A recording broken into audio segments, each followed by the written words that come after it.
सो आपण मानक कहवा चाहे प्रथम विषय कौन करेंगे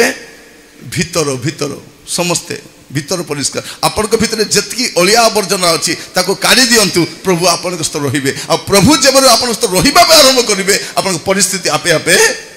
बदली आम से गीत गाउछु हालात बदल जाते हैं यीशु तेरे आने से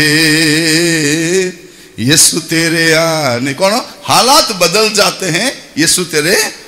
आने से प्रभु आसिले परिस्थिति बदली जाए आउ प्रभु चली गले मध्य परिस्थिति एटा मन रखी था अनेक लोक जीवन में प्रभु आशीर्वाद करती चाकरी दियंती धन दियंती गाड़ी दियंती सब दियंती प्रभु को पाइला पर प्रभु को पासरी दियंती तापर पुणी जीरो को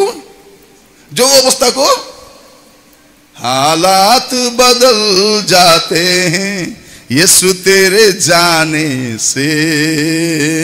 यीशु तेरे जाने से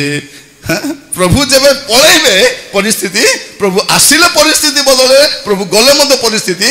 तेणु आप सावधान रही आपण जीवन प्रभु रहिला भाया जीवन थी आप जदि छोट छोट विषय पर संघर्ष करुँच छोट छोट विषय हंतसंत होती तर मूल कारण कौन भितर परिष्कार नहीं प्रभु थिला भली आम जीवन नहीं थिला भलिया नहीं।